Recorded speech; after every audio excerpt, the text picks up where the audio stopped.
Okay, so they're going to do two things. We're going to review the problem that was sent, and we're going to review my project and see how that relates to my core competency skills. So in my data masters program, I learned Python, I learned SQL, I learned machine learning, and I learned big data.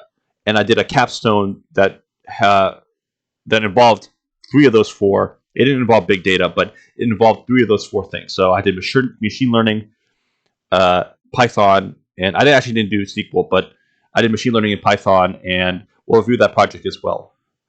So we're going to review the assignment. So basically, it did pandas. I was familiar with pandas, so I just imported pandas, and it has a bunch of data frames. Some of the data frames are like manually written. Some of the data frames have types that are changed, and we're going to merge some of them. So we're going to merge the employee and the department data frame to create a variable called employee D. And then what we're going to do is that we're going to drop duplicates to clean the data frame.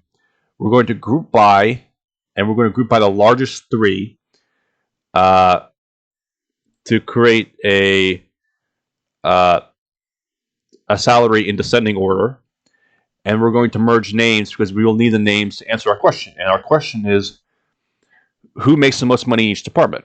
So then our final data frame, we'll rename the data frames and we'll pick certain columns. So we'll pick the columns that are relevant and we'll rename everything so it looks like a clean data frame that answers our question, who makes the most money in each department. So let's look at our final project. My final project had data cleaning. I combined several CSV files. And in the CSV files,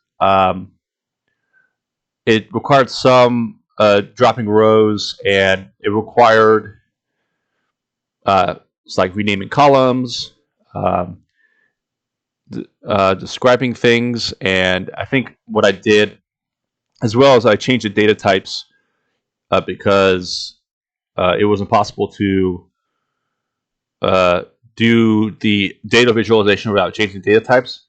So I changed the data types, and I changed one of the columns to the date time so that I can visualize on a Plotly graph.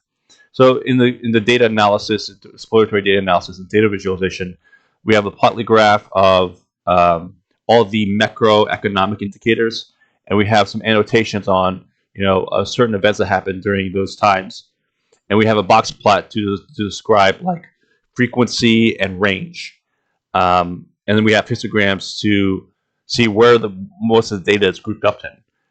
And then we have correlations, which is inferential statistics, and we use a matrix to determine that the only significant correlation is between the federal interest rate and inflation. So we use that correlation to do a regression analysis where the predictor variable is the interest rate and the target variable is inflation.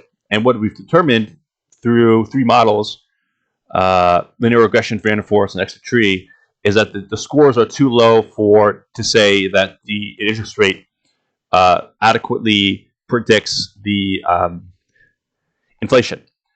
The main part of the project was economic forecasting. So we used Ariba models, which we found code for online, and we determined that the Ariba models for GDP, interest rate, and unemployment, some of them weren't good. The best one was unemployment, which was a reasonable prediction, but the other two were not. So, for example, federal interest rate just slowly goes up, which is unrealistic because you can manually change the federal interest rate according to economic conditions. And the forecasting one was for unemployment was unrealistic because if you extend this, it will have unemployment in the negatives. So basically, I have a lot of things: data cleaning, exploratory data analysis, data visualization, information statistics with inflation, machine learning, regression analysis, and economic forecasting using Ariba models. That was my final project for my master's program. Thanks.